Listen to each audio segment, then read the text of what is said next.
national security advisor. Really quite a team. We have a fantastic ambassador to the United Nations. And these are solid American patriots, pro-defense, pro-national security. And the Democrats dare to attack this administration as weak. Look who Obama had. Susan Rice, John Brennan, John Kerry before that, Hillary Clinton. Is this some kind of a joke? But Mike Pompeo was at a hearing today, such as it is, the Senate Foreign Relations Committee. The chairman is a pathetic member of the Senate from Tennessee, Bob Corker, who greased the skids for the Iran deal. But I'm not going to even waste your time listening to what he had to say. Bob Menendez is a very lucky man. He could be spending time in a federal prison. But the liberal Democrats, for the most part, are always very lucky when it comes to their, the law. So Menendez is the ranking Democrat on the committee, and he's got a tough race in New Jersey against a Republican, and we can only hope that Menendez loses, even if the Republican's a liberal. I don't even care at this point. Menendez needs to go. Listen to this. Cut 15, Mr. Producer. Go. The members of this committee are strongly supportive of strategic, well-crafted diplomacy to advance America's foreign policy interests. Unfortunately, all we've come to expect is a saber-rattling president who embraces and provides legitimacies to some of the world's most notorious bad actors, and who denigrates our closest allies whose sons and daughters have gone to war alongside Americans. We've not seen any substantive deals or strategies that put Americans or American national security first. We've seen our president... Oh, really? Well, he's increased defense spending. That would seem to put national security first. He put the kibosh on the Iran deal. That would seem to put national security first. He's actually taken actions against Russia, unlike the Obama administration. That would seem to put national security first. He's taking on the Chinese, as he's taken on the North Koreans. So who is this phony Menendez? Well, he's a phony. Go ahead. As he stands beside our adversaries and intends to roll out the red carpet at the White House, I hear that's postponed till January, but nonetheless, to invite Putin to the White House, a thug who is actively trying to undermine our elections. Well, you are, sir, a discredited buffoon. Now he goes at it with Pompeo. His mistake. Cut 16, go. When the president meets alone with President Putin, it allows the Kremlin-sponsored state media and the Russian Ministry of Defense to provide more information, at least from their perspective, not only to the American people, but sometimes it seems to the members of the president's own cabinet. So I'd like to ask you some questions to get to understand what actually happened. Has the president told you what he and President Putin discussed in their 2-hour closed-door meeting in Helsinki? You could put your microphone on. Excuse me, I'm sorry. The presidents have a prerogative to choose who's in meetings or not. I'm confident you've had private one-on-one meetings in your life as well. You've chosen that setting as the most efficient way to... I just asked you a simple question. You can't eat up my 7 minutes, Mr. Secretary. Did he tell you whether or not what happened in those 2 hours? Yes, Senator. The predicate of your question implied some notion that there was something improper about having a one-on-one meeting. I completely disagree with the premise of your question. I didn't ask you a predicate. I asked you a simple question. I hope we're going to get through it. Did he tell you what transpired in the 2-hour meeting? I've had a number of conversations with President Trump about what transpired in the meeting. I was also present when he and President Putin both gave us a sense of what they discussed in the meeting that followed immediately after. Did you have... I've also had the chance to speak with Sergei Lavrov twice about the Russian view on what takes place. I think I have a pretty complete understanding of what took place. Did you speak to the translator? Hey, Senator, why don't you shut the hell up and listen? We know you have an agenda. What are you, a member of the CNN reporting pool? What do you think, you're Jim Acosta?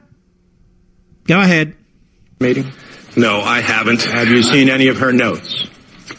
Senator, I have never. I've been in lots of meetings. I've had lots of note takers and lots of translators.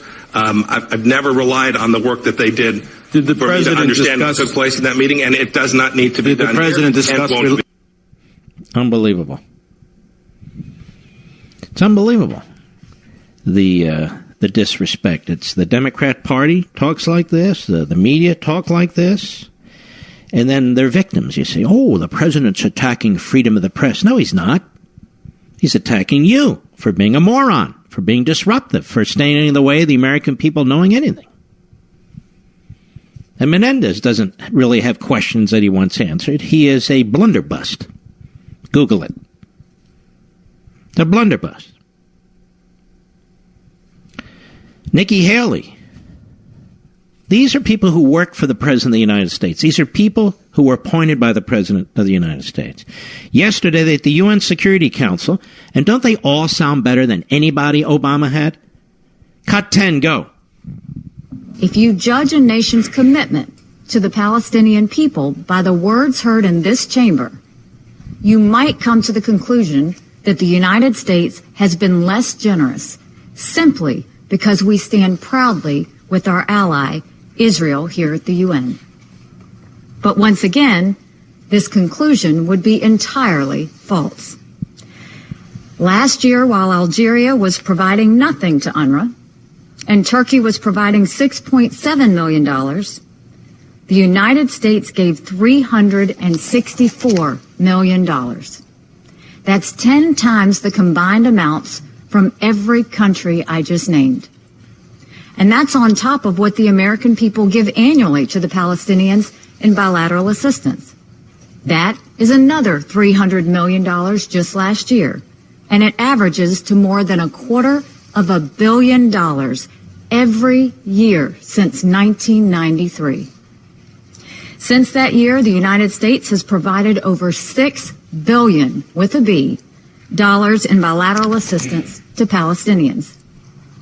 How much have the Arab countries, some of who are wealthy, how much have they given to the Palestinians?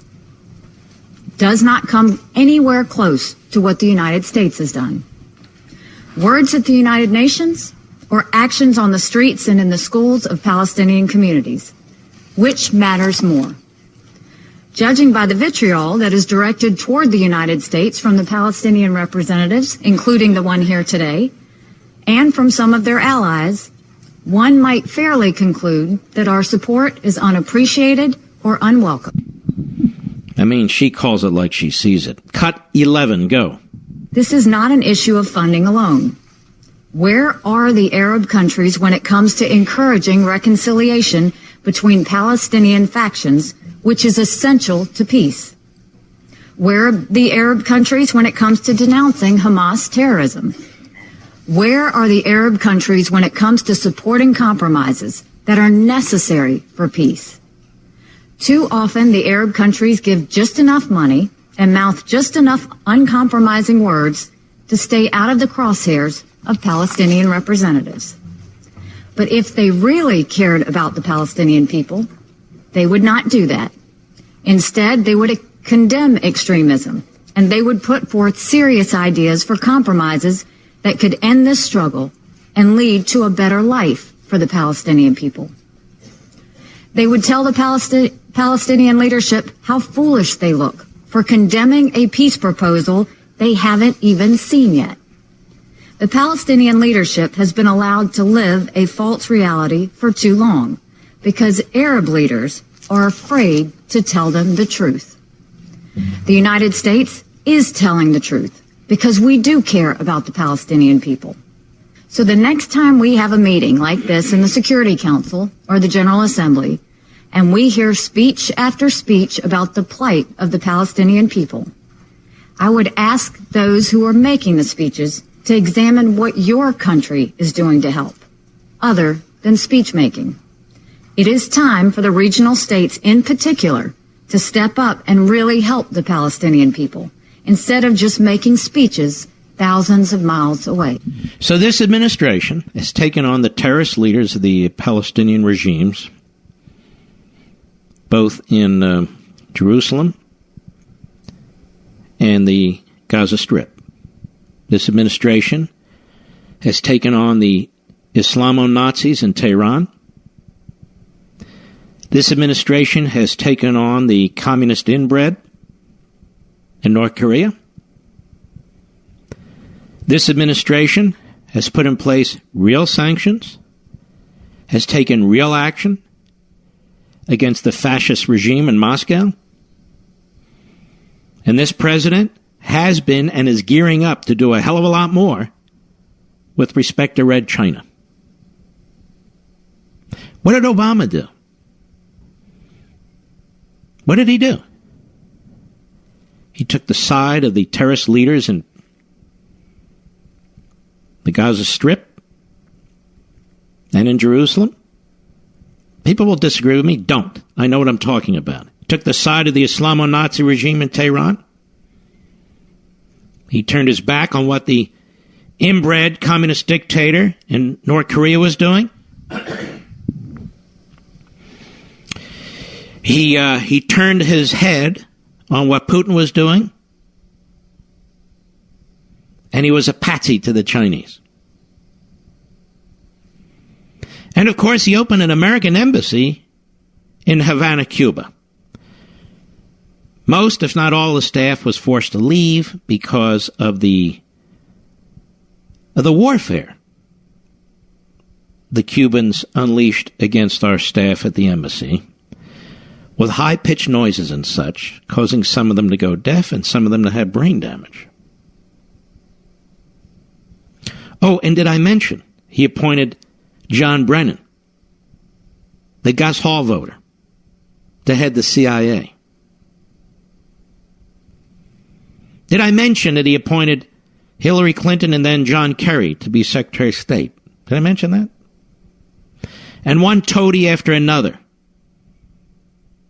as military advisors and as civilian military advisors, who turned the Pentagon into some kind of a social experiment as if it was housed at Columbia University. And we have to hear these Democrats on the Senate Foreign Relations Committee, we have to hear people like Adam Schiff on the House Intelligence Committee lecture we the people about Russia, and we the people about having a rational foreign policy, about national security. They are the defense counsel for the senior individuals at the FBI who interfered with our election, all of whom are gone. All of whom are gone. They are the defense counsel for the director of the CIA, Brennan, who allowed the Russians to interfere with our election. Didn't do a damn thing. They are the defense counsel for Susan Rice, who told the cyber warfare security group at the White House to stand down on orders of the president. Of course, Barack Obama, not called to account for anything. It had all happened under him. Of course, he didn't know a thing about anything. Just kind of happened. Mr. Community Organizer, who would organize his communities right down to the street level, every single street, every single neighborhood. Somehow he knew nothing about what took place under him. And throw in Benghazi, and throw in the IRS, and throw in all the rest of it, fast and furious. He didn't know anything. And he's never questioned about it. Instead, we have to watch Mike Pompeo be attacked by a man who was indicted on multiple counts, criminal counts, with a hung jury. He's an innocent man. No question about it. But he's a sleazeball nonetheless. I'll be right back. Mark Levin.